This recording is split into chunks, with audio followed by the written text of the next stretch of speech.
Thank you everyone for joining us this morning. My name is Rob Hope. I'm director of ReWork the Bay. For those of you who are new to ReWork the Bay, we're an initiative hosted by the San Francisco Foundation that brings together leaders in workforce development, economic justice, and philanthropy to advance collective solutions for an equitable and diverse Bay Area.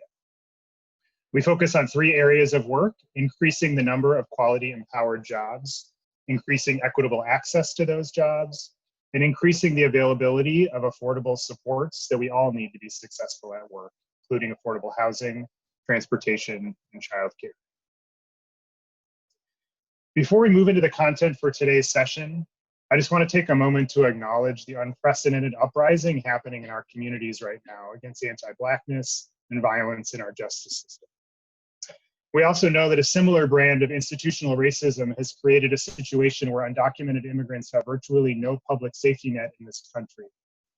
Today, we come together to hear from leaders in community and philanthropy who are mobilizing to support our immigrant communities with immediate relief while also working to change the failed systems that created this need in the first place.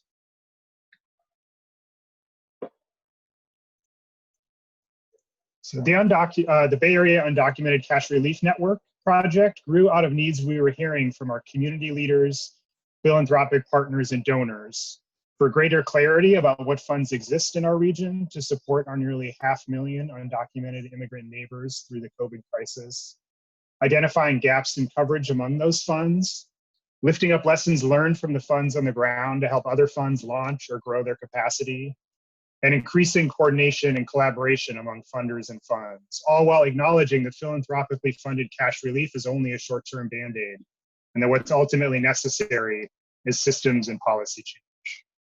And while ReWork the Bay is playing a lead coordinating role in this effort, critical support and partnership is also being provided by the San Francisco Foundation and the Grove Foundation, both of whom are our funder members of ReWork the Bay, and are also Bay Area philanthropic leaders in supporting immigrant communities. We've also received invaluable thought partnership from our partners at Grantmakers Concerned with Immigrants and Refugees, as well as over 60 community leaders who are helping operate the vast network of cash relief funds for undocumented immigrants across the Bay Area, many of whom are joining us on the call today. We're so grateful to all of you for the time and expertise you've shared to make this project possible. So the purpose of our webinar today is to present some key takeaways from our landscape scan, which is the first deliverable from this project, and hear from leaders in community and philanthropy about their efforts to support immigrant families with cash relief. And before we get to the good stuff, I just want to do some obligatory Ring Central housekeeping. So you'll notice that we're in webinar mode, so all of your lines have been muted and your cameras are off. But we really hope that won't stop you from engaging with the session. And so first, if you haven't already, we invite you to add your name and organization to the chat box to let each other know who all is in the room together today. And definitely feel free to add comments or reactions that come up for you during today's session. Second, we've added some time, or we've included some time at the end of the session today for Q&A. And so please do click on that Q&A button at the bottom of your screen. Over the course of the presentations today, we'll be tracking those questions that you offer for the Q&A session at the end. And finally, do note that we will be recording today's session and making it available on our webinar for folks who weren't able, or on our website, I should say, for folks who aren't able to attend live today. So with that, I'm excited to just tell you a few bits about today's session and then turn it over to the real experts here. So we're first today going to hear some high-level takeaways from the landscape scan, and Karina Moreno is going to be presenting those, who's leading this, leading our work on this project. We're then going to hear from 3 field leaders: Omar Carrera from Canal Alliance in Marin, Kevin Douglas from Grantmakers Concerned with Immigrants and Refugees, and Tessa from the San Francisco Foundation. We'll then wrap up with a Q&A session moderated by Karina with some questions that you provided in the registration form, as well as questions you ask over the course of the session. So without further ado, I'm very excited to introduce Karina Moreno. As I mentioned, Karina is a consultant who's been spearheading this project for us. She is most recently Chief of Staff at Tipping Point Community and has a background in grant making, policy advocacy, and community outreach. Rena, please take it away. Great. Thank you, Rob. And hello to everyone on the call today. Thank you for being here. I want to give a special shout out to those of you that I spoke with by phone or video sometime over the last month while I was interviewing and collecting research for this project. Hopefully, you have had time to read the report, more likely skim the report. I am not going to go through it section by section or county by county, but what I am going to do is lift up some core themes and then sprinkle throughout some observations and ultimately recommendations for the Bay Area funding community on how we can better support cash relief for our undocumented neighbors. So there are three core themes. I'm going to name them really quickly, and then I'm going to go back and expand on them each a little more fully. Number one, the two most critical success factors for cash relief are organizational capacity and community trust. Number two, the way that we build, nurture, and strengthen those two things, capacity and trust, is through ongoing flexible funding. So that number three core theme, we can really look toward building structural reform and systemic change that is needed through policy change. So let's go back and unpack each of those just a little bit more. This first issue of organizational capacity and community trust. I recognize that that's not earth-shattering for anyone on this call, but what I want to say about those two issues is that they're not mutually exclusive. We can have relatively large, well-resourced organizations, some of them with, statewide or national reach, and they can be trusted by community, or at least know how to have connectivity to eyes and ears on the ground. And similarly, we have small, grassrootsy organizations that are highly, highly capable. And I say this because I think sometimes in our field we get stuck in thinking myopically. And this came up in a lot of my interviews of kind of this like, well, what kind of organization should I fund and who should be doing this? And I would like to suggest that the magnitude of need is so great at this point in time. And we all know, everyone on this call knows that demand far outstrips supply, that it really is an all hands on deck moment where we really should be talking about nurturing the entire field and the entire ecosystem.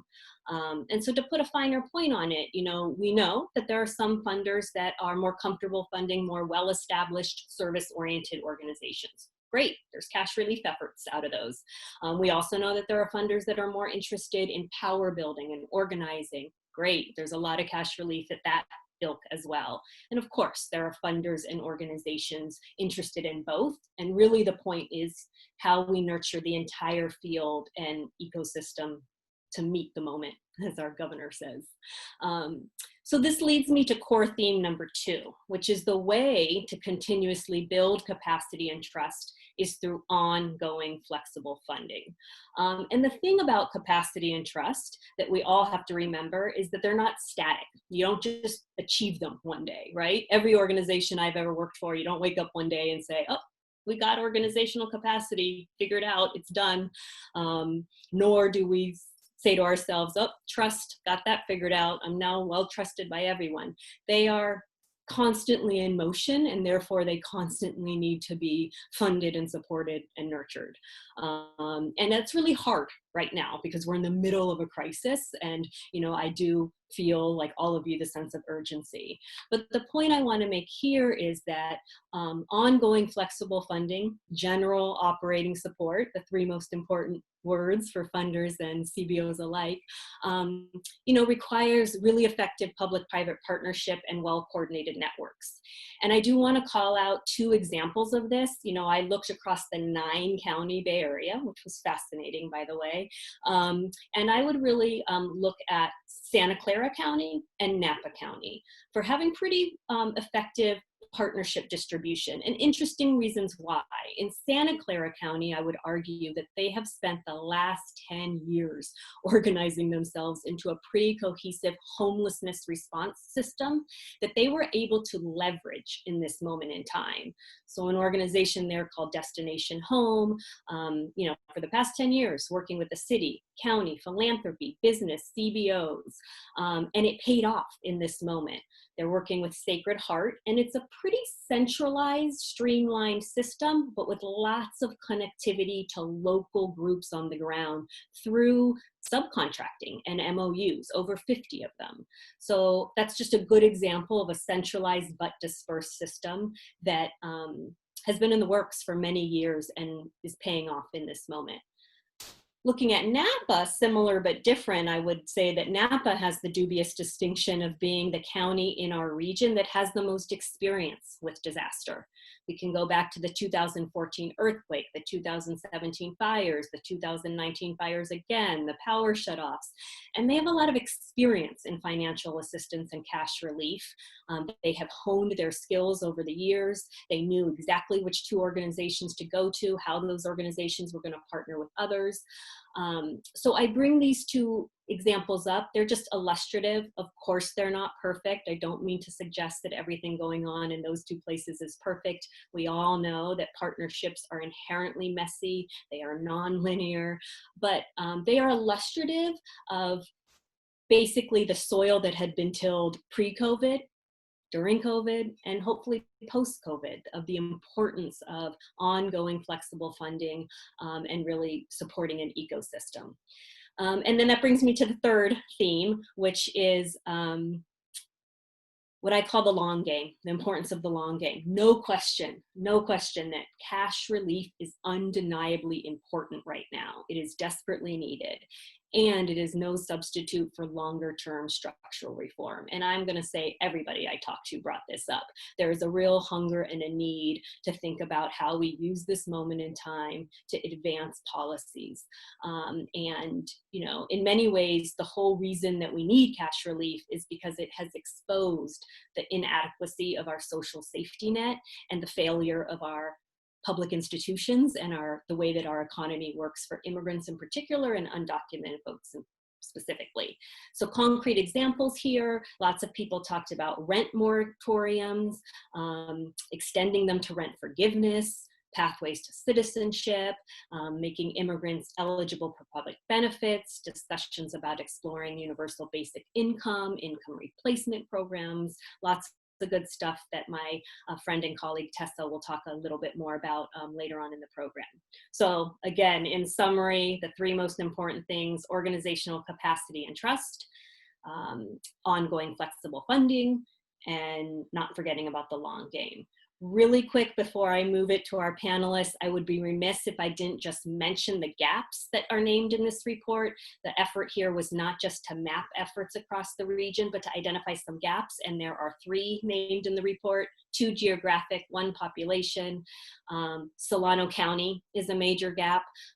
Other than the state contracted organization, which is California Human Development, there is no other cash relief effort in Solano County right now. There are rental assistance programs, very important, but not the same as cash relief. So that is an area where we can and should do more, and not going to be surprising. Solano County has long been overlooked and not as well resourced as other parts of the Bay. Southern Alameda County, which is basically everything outside of Oakland, not as well resourced as it could and should be, given the demographics of high working class immigrant populations in places like Hayward and San Lorenzo, Livermore. And then the third gap is a population gap, which I would describe as non-Latinx Spanish-speaking populations. The vast majority of funds out there are really aimed at Latino Spanish-speaking immigrants. Understandably, in some cases, because of the data, tells us that 77 to 83% of undocumented immigrants in California come from Latin America, but of course that means 20% do not. And so we need to be attentive to Asian Pacific Islander communities, African immigrants, Middle Eastern immigrants, I want to give a nod to our friends at GSER, Grantmakers Concerned with Immigrants and Refugees. I think they've done a really good job being attentive to this up and down the state. So they're a great resource in that regard, but didn't want to end without identifying the gaps. So that's very high level. At this juncture, I'm going to turn it over to the real experts here today, incredible partners in this work. We're going to hear from 3 different people. I am going to introduce them all up front at once and tell you a little bit about what they're going to be talking about, you know, so as not to do a clunky back and forth. And then after about 20-25 minutes of hearing from them, I will come back and do some Q&A. We are first going to hear from Omar Carrera. Omar is CEO of Canal Alliance, an organization in the Canal District in San Rafael in Marin County. They are operating a cash relief program, so he's going to talk a little bit about what trust and capacity looks like for them. He'll talk a little bit about partnerships and the importance of partnerships in this work. They work with Mission Asset Fund, Marin Community Foundation, many others. And then he'll also talk about linking to advocacy. Omar will then pass the baton to Kevin Douglas.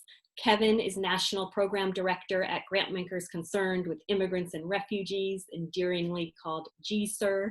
He will speak about their statewide fund, the California Immigrant Resilience Fund, and share with us a little bit about the philosophy and status of that fund. Kevin will then introduce Tessa Gallejo. Tessa is a senior program officer at the San Francisco Foundation with a really rich background and history working in immigrant communities on immigrant organizing and immigrant rights. She will speak from the funder perspective and also how we can better link efforts toward longer term advocacy. So without further ado, I'm going to hand it over to my friend Omar. Hello, everyone. I hope everyone is doing well during this time of crisis. Thank you, Karina, for the invitation and for the report. It's great to see the great work that's happening across the Bay Area and during these times.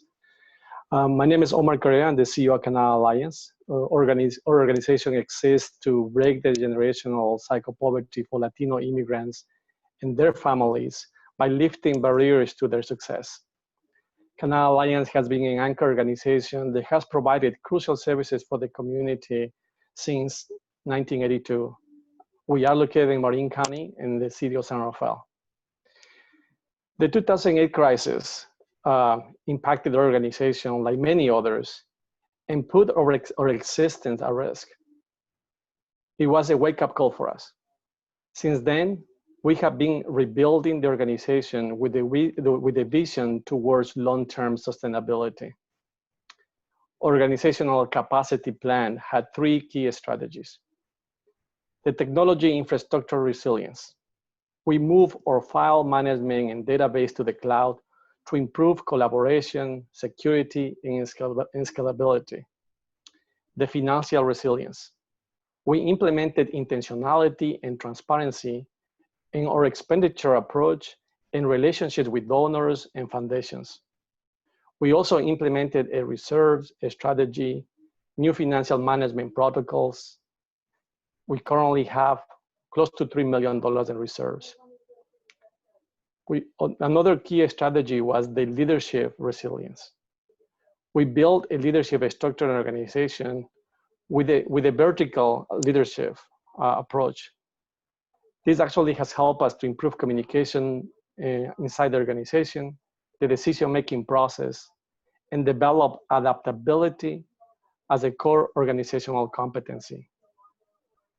Investing in capacity development has been the foundation of our economic and organizational stability that has enabled us to respond effectively during this public health crisis. The investment in organizational capacity and leveraging our trust in the community had allowed us to focus on creating support programs that the community needed during this time. And at the same time, we were able to maintain our existing programs that we offered to the community before COVID-19. For instance, in March, we saw the COVID-19 was impacting a lot businesses where the Latino community was participating actively.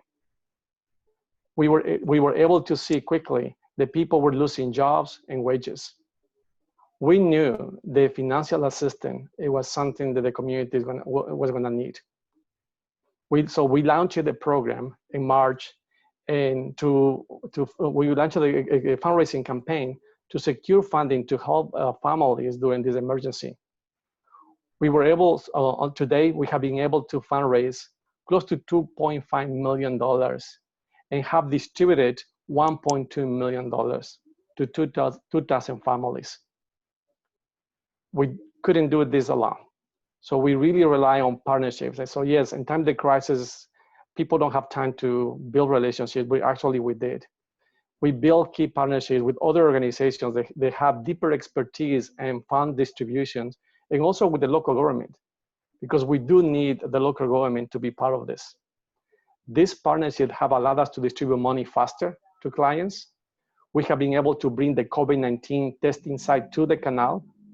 We have been able to build a community Wi-Fi network to resolve the digital divide that was impacting this community for a long time. And at the same time, it has given me the energy to advocate for policies, because this crisis is impacting the community in multiple ways. And this requires more than just money. They require policies that will support the community as well. So that's the story of Canal Alliance. Is a work that we have been doing for a long time, preparing for a crisis. We were not expecting a pandemic crisis, but I think that's something that we took it seriously. The 2008 was a great lesson for us. And I'm glad that we were able to do everything that we did during this time, because now we are able to support the community in the way that they need us the most. Thank you. Kevin, I think you're next. Thank you, Omar, and thank you to Ready Bay Area and San Francisco Foundation and all the partners involved in this effort. I think the report is a really critical piece of information for funders who want to understand the landscape and how to plug in. So what I'm going to do is share a little bit about our fund, the California Immigrant Resilience Fund. And I'm going to start with a little bit of sort of the philosophy and sort of why and how we started this, and then I'll do a quick update on where we are. So I would start with sort of saying, once COVID hit, our role at GSER was to understand what the impact was on the immigrant community. And so one of the things that we first did was a scan throughout the state of California to understand, for the relief efforts that had been established, were they inclusive of immigrant communities? And by and large, especially in the early going, they were not. Most of the relief funds that have been set up were, in fact, actually geared towards organizations, to nonprofits who are going to provide relief to vulnerable communities. In most instances, immigrants were not named as one of those vulnerable communities. While I'm sure they were part of the communities being served by the nonprofits, it wasn't sort of an explicit theme that we were seeing emerging. And then for the funds that actually were direct relief oriented and not sort of institutionally oriented, very, very few existed to support the undocumented community. So it was an immediate need that we saw to get resources to undocumented communities on the ground. And so we decided to start a fund to really fill that gap. We wanted to be additive to this process. And we also wanted to try to bring some fundraising capacity to the system. We did see that, there were a number of undocumented funds across the state that were cropping up, but most of them were relatively small in nature, had a finite fundraising capacity. And our philosophy really was that we could essentially be a fundraising vehicle at the state and national levels, and then use those dollars to resource this ecosystem of funds that had been established around the state. So we saw this as a way to bring resources to the table, reduce some of the fundraising burden on those local partners, reduce some of the competition, and quite frankly, that they were going to be going after the same funders. And we also had some expertise to bring. As Karine mentioned earlier, unfortunately, NorCal has had a history of a natural disaster, and we helped set up actually the first Undocu Fund in the state in Sonoma back in 2017. And so we thought we had something to add to California's efforts to get relief to undocumented communities. Another part that we thought was really important was to sort of bring equity into the equation. And what I mean by that is that all of you know that there are differing levels of philanthropic support throughout the various regions of the state. And so we wanted to really approach this with an eye towards equity and understanding, that where philanthropic resources were didn't always necessarily match where the undocumented communities were. And so our commitment was to keep that in mind as we were raising dollars and distributing them throughout the state. The other piece on here that I'll say, we were in close conversation, encouragement, partnership with the state on the creation of their fund. And I know we have some of those folks on now. So thank you and hello. We're really glad that this was able to sort of be a public-private partnership and collectively sort of shoot for this goal of 125 million. And because there were going to be two parallel efforts, we decided early on that we wanted to sort of serve different subsects of the immigrant community, if you will. So we chose not to fund those entities that were going to be contractors for the state effort on the assumption that we would fund perhaps some smaller groups, some niche groups, perhaps that had a different reach or, into the community versus the communities that were being served by the state partners, all of them feeding into sort of the larger whole. But really, as the philosophy was to spread the resources as far as possible, reduce duplication where possible, and of course remained in close consultation with the state as sort of our respective efforts have rolled out.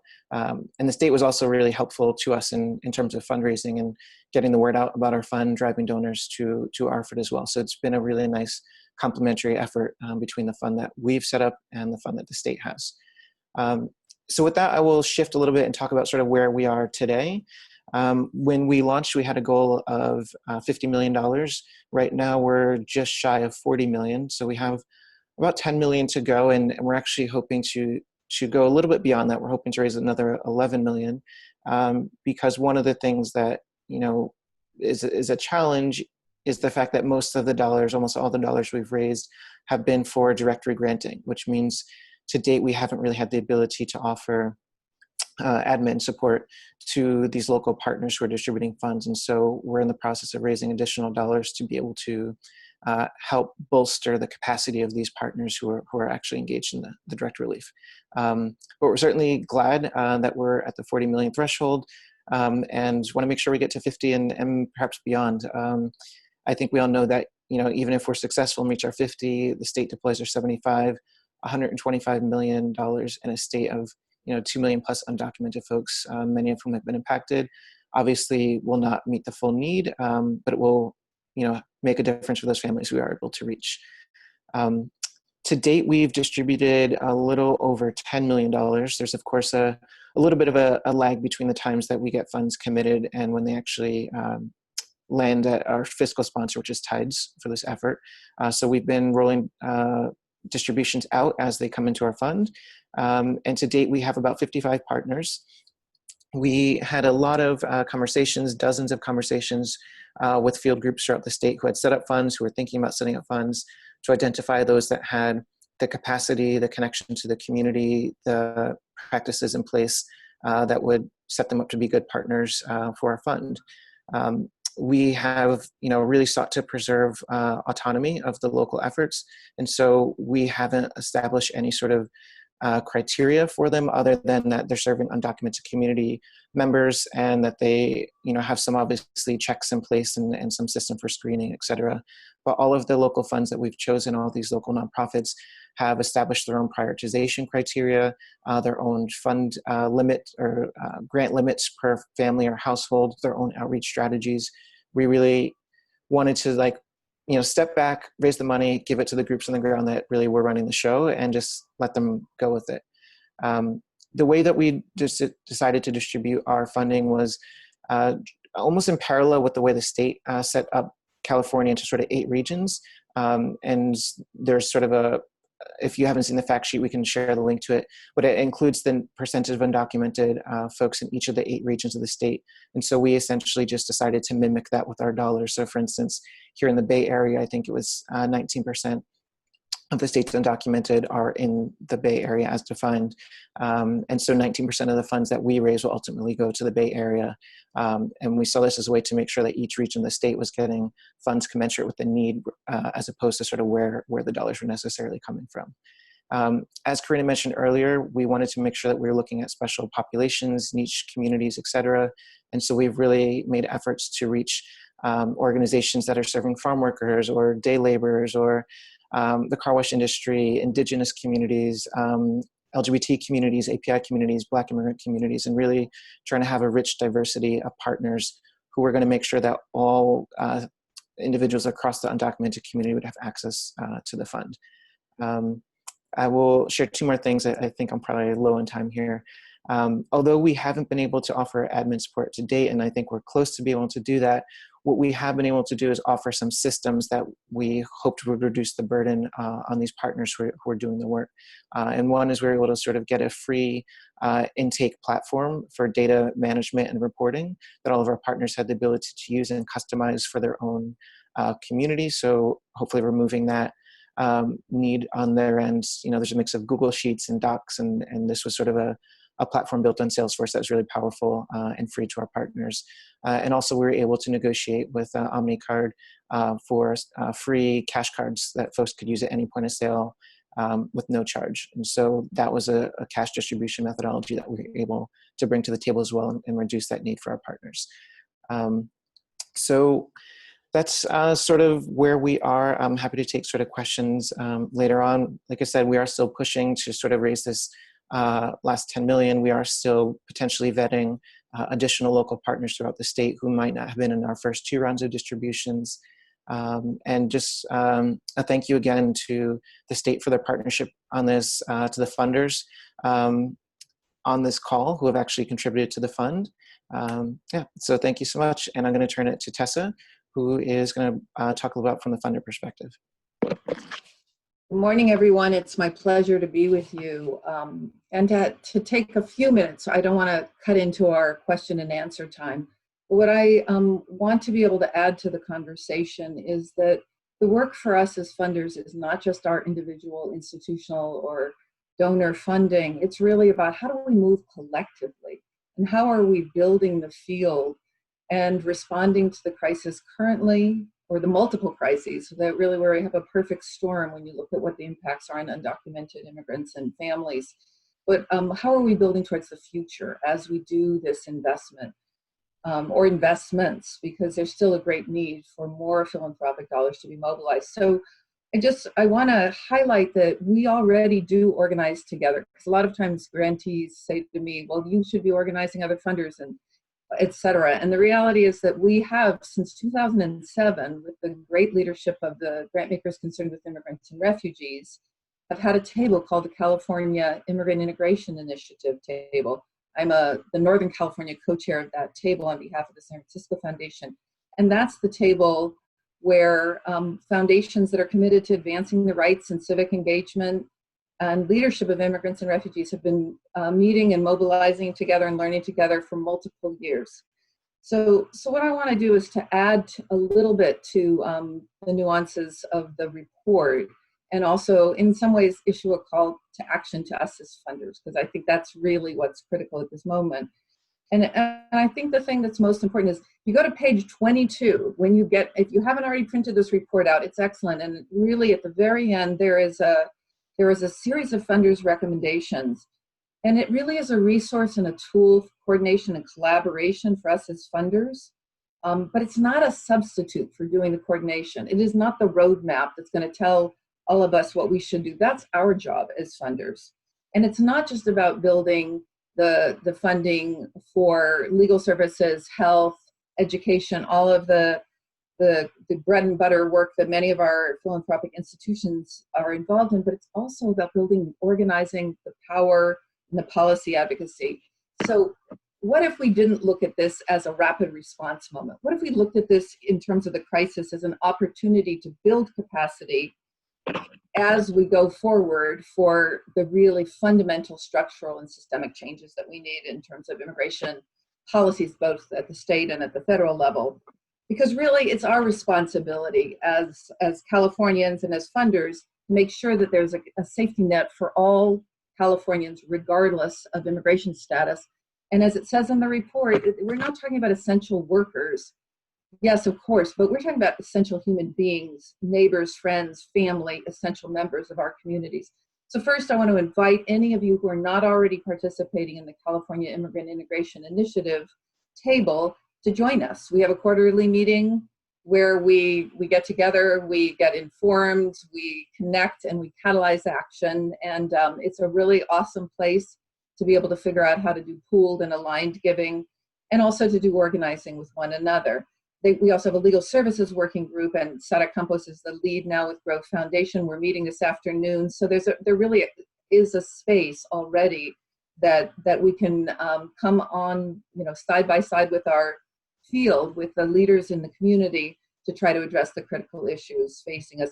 There's also what people don't necessarily know is there's been a CEO table that's been organizing since right after the election in 2016, where CEOs convened by the Irvine Foundation, my CEO, other CEOs have participated at different levels. And that table, along with GSER, really organized within philanthropy to get more than 30 foundations together to put some strong requests before the governor to use his executive action power. And he did, and there's more that needs to be done, but it's as a result when the CARES Act is excluding and there isn't unemployment insurance for undocumented immigrants, that the state funding is part of the organizing that came ahead of time. So I don't want to be redundant of everything that's been said today on today's call, but I really think that the ReWork the Bay, GSER, San Francisco Foundation, many of the groups that are identified in the landscape, we're involved in ongoing organizing, building worker power, and advancing immigrant rights, achieving economic and social justice through policy reform. What Karina said in the beginning around don't forget the long game, it couldn't be more important. That as we need to mobilize as much resources to support families and in our communities and to support organizations as we move forward, but we also need to address expanding rent moratoriums, addressing the deportation crisis and detention crisis. Look at what's happening with COVID-19. If you don't know, it's worth researching and responding what's happening in our detention centers, the issues of expanding public benefits to undocumented immigrants, permanent pathways to residency and citizenship, and really exploring basic income programs. So in summary, our challenge is to support immigrants and families and community organizations to weather the storm of the pandemic, address the ongoing and increasingly harsh immigration policies and the massive job losses while being policy champions. And we've heard that the need far outstrips the available resources. So we need to be fundraisers. We need to ask ourselves, what more can we do and what more can we get our colleagues to do? So as we move forward, let's think about the overhead that organizations need. Let's think about the technology, the digital capacity, the staffing. That's why general operating supports resonated so across the board from all of the interviewees. And ultimately, the test of the effectiveness of this work will be, how do we address the immediate crisis? How do we move policy and support efforts that are led and driven by the immigrant community, which is tremendously diverse in California, as was noted before, and that one of the tests will be whether or not at the next disaster, is there public-private partnership? Is there adequate resources that are being mobilized the next time round when we have, when we have that opportunity to be able to respond? And that's because we will have, from this point on, gone even deeper and invested more in policy and the organizing and the movement work that we're talking about. Thank you, everyone, for being part of this. And thank you especially to the organizations on the front line. I'm going to hand it back to Karina, who's going to lead us through questions and answers.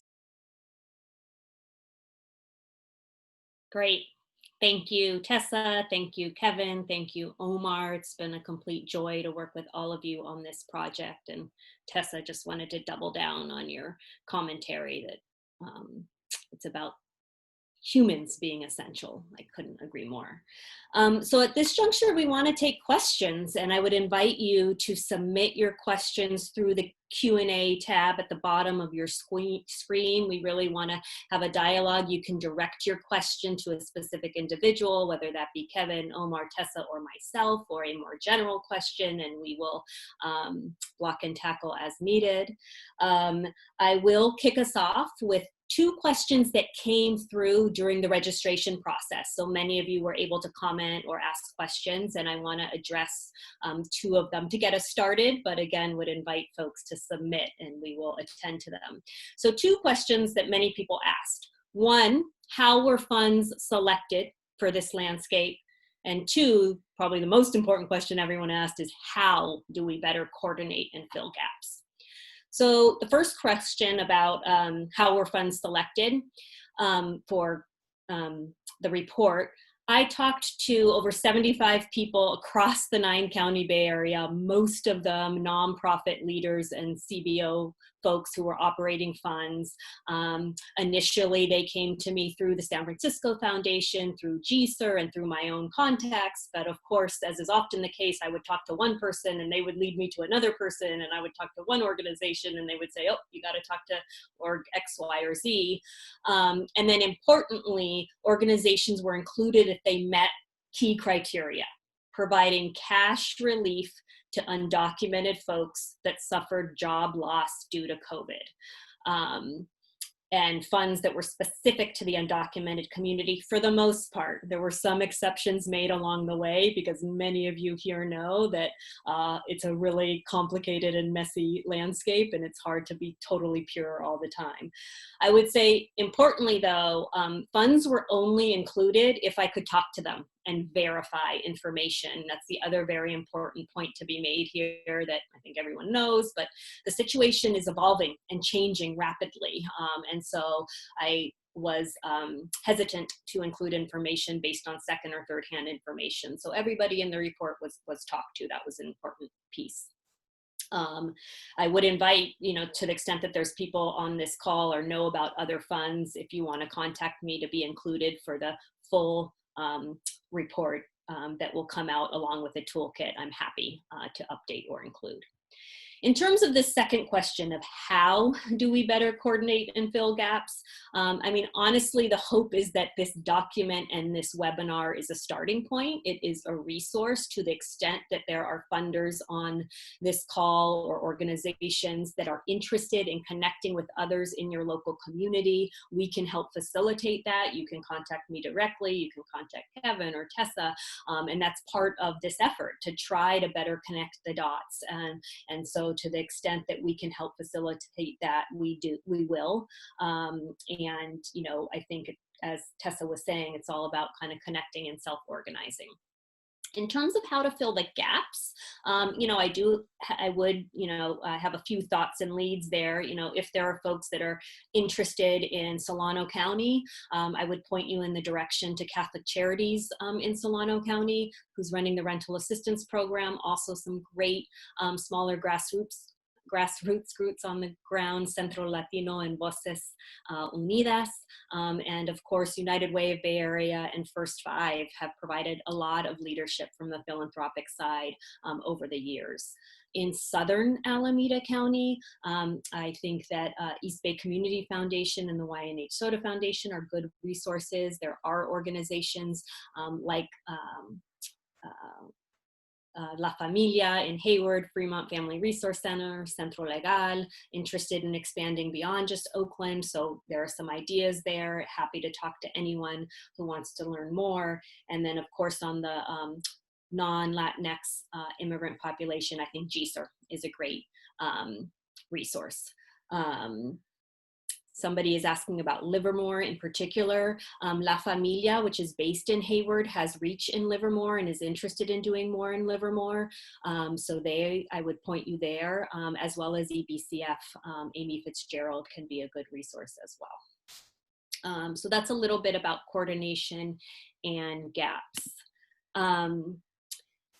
So the other question, let's see, that's coming in. One is this one I'm going to pass to Kevin, which is how do you balance the importance of cash relief with a more structural focus on the systems change and policy? I know we've hit upon this a little bit, but maybe Kevin, given GSER's experience, you can talk a little bit more about the balance of the two. Yeah, thank you for that question. It's certainly a good one and something we've been contemplating from the beginning. When we released our initial set of recommendations for philanthropy about how to respond to COVID, cash relief was the first recommendation, but there was many more that followed that that talked about sort of systems change and making sure that we're addressing this crisis through a variety of vehicles.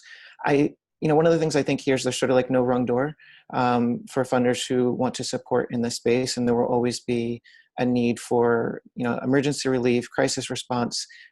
Just the times that we live in demands that there be resources there to respond to folks who are really struggling. But at the same time, as I said earlier on the call, even 125 million, will not sort of cut it. And I think this speaks to the gaps question as well. There will always be gaps if the system and structure is set up in such a way that people are left behind in the first place, and then we're scrambling to figure out which funds can cover which geographies and which populations. So I think it is incredibly important that there is at least an equal emphasis and focus on really advocating for policies, structural reform that help support families in the first place. Just as an example to that, I know there's efforts underway to work with the state to provide additional assistance to folks on a short-term basis beyond the existing fund. And I can share more with folks after who might have a question. But just recognizing that folks are locked out of the unemployment system, and a $500 grant from us, or even a $1,500 grant to help cover rent, get someone through a month, through a couple weeks. And so I think we can't lose sight of that bigger picture. One more piece, actually two more pieces on the gaps. I don't think there will ever be enough undocumented funds around the state to cover all the communities in need.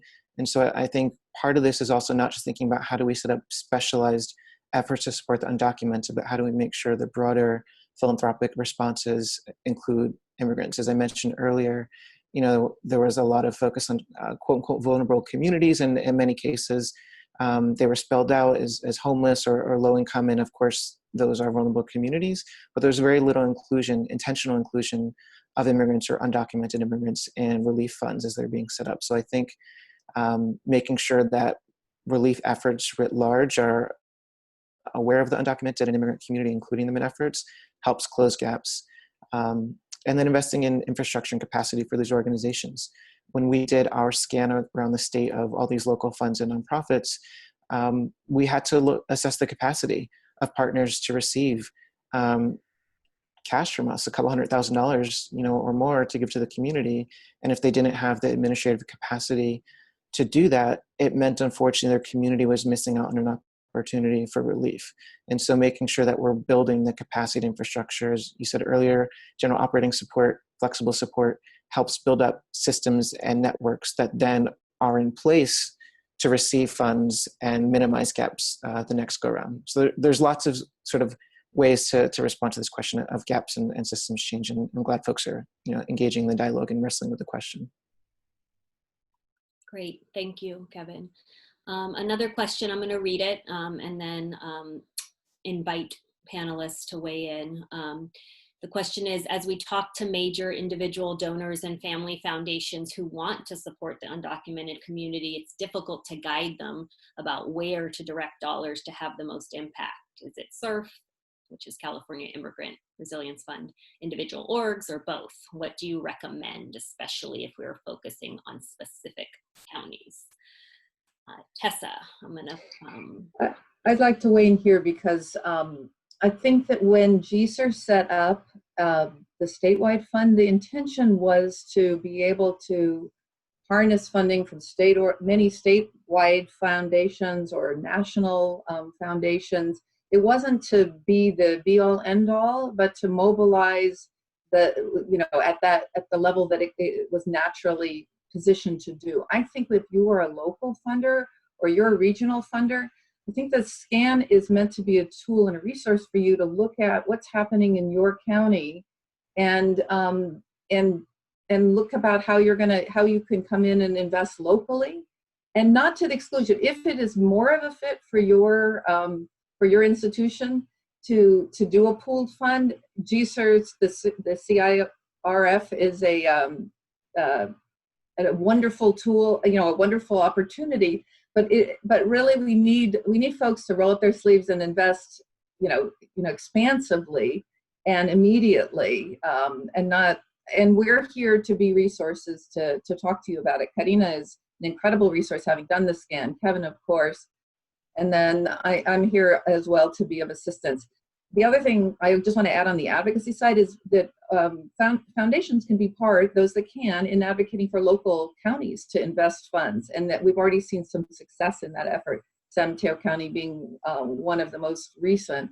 I just, I think that we have to think about the advocacy work, not just, oh, the CEOs are going to join in with doing an ask of the governor. No, this is really something that we institutionally need to challenge ourselves to think about. What are the levels where our voice can really support our community organizations that are serving such incredible need at this point, and for the structural change going forward.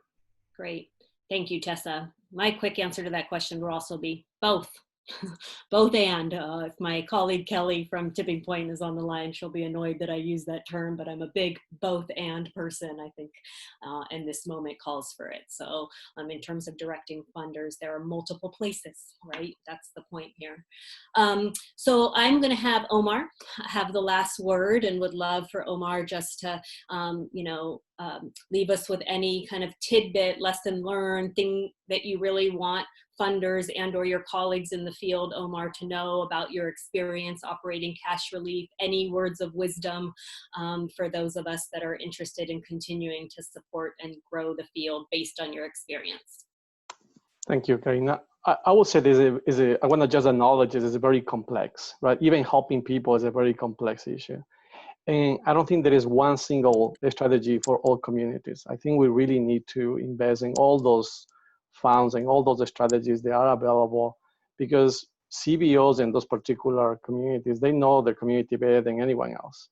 I will say the inequities that we had before COVID-19 have been taken to another level with COVID-19. The digital divide, the lack of literacy around the use of technology, the lack of participation in the banking system for some communities, the lack of trust on government, the lack of trust on period, considering the fear factor that was implemented by the federal government. So all of those things makes our job more complicated to help. So there's no one single strategy. We had to invest and diversify the funding and really try to help people in different ways. Gift cards, checks, direct deposits, all of them, I think, are supplies. Many of those things, all of those are resources that needed. I'm a personally an advocate that I don't think that we should be using the money for rental assistance at this point, especially because in low-income communities, the property owners are corporations, and we are transferring the few resources that we have to those corporations. Remember that in many programs that are rental assistance, those are checks that go to the landlord, not to the person. I myself, on the ground level, understanding the pain and how COVID-19 is impacting the community, I'm able to see that paying the rent is not anymore like a top one priority for families. It's really buying diapers, buying medicine, buying food is something that none of us have seen. So that's why I think the role of policy needs to be incorporated in not just in the allocation of the funds, because we do need to implement in some neighborhoods rental suspension. And then we can focus all those resources only on the other part of it, which is loss of wages, loss of jobs, and really helping people stay, to stay at home, because especially if they are tested positive, we want them to stay at home. And we're talking about 2 weeks being shelter in place, right? So and these are the families that need the daily income to survive. So if we just cutting that, how are we expecting the problem is gonna get better? So all I can say is that it's not a perfect strategy, and it needs to be diversified, and it needs to be across the board. And I hope that people keep investing, because the problem is not over. Thank you, Omar. And I'm going to pass it to Rob now to close us out. Thank you, everyone.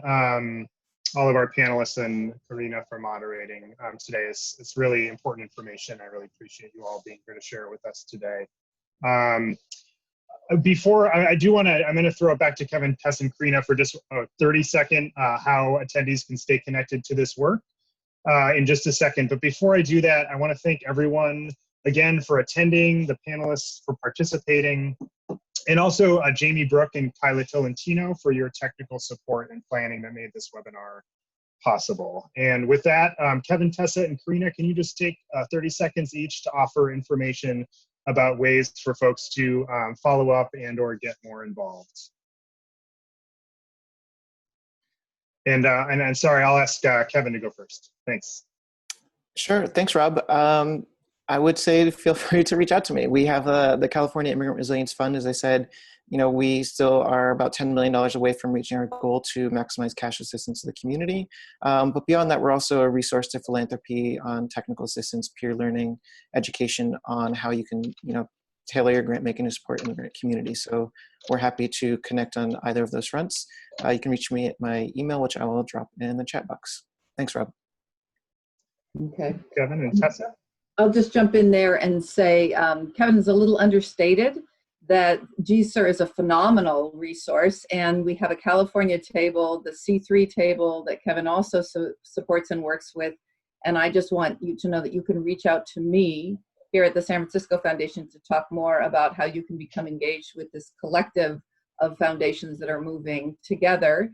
And also, I want to just do the both and, as Karina said, that the support for the California Immigrant Resilience Fund and the local funds and long-term policy change. Thank you so much for your time.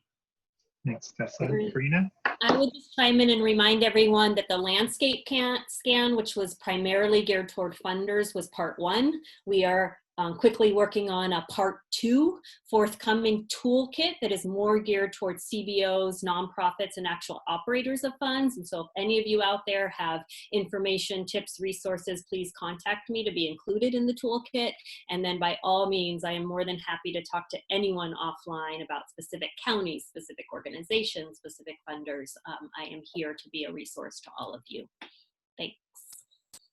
Fantastic. And we are at time. I just wanted to let you all know we didn't get to all the Q&A or all the questions that were offered today. We will be sending a follow-up email, and we'll ask the panelists to respond to the questions in that email as well. And do keep an eye out for the toolkit that will hopefully add some additional information in the next couple of weeks here. So thank you all again for joining us today. I hope you all have a wonderful day, and thank you for your work in service of our immigrant communities. Take care.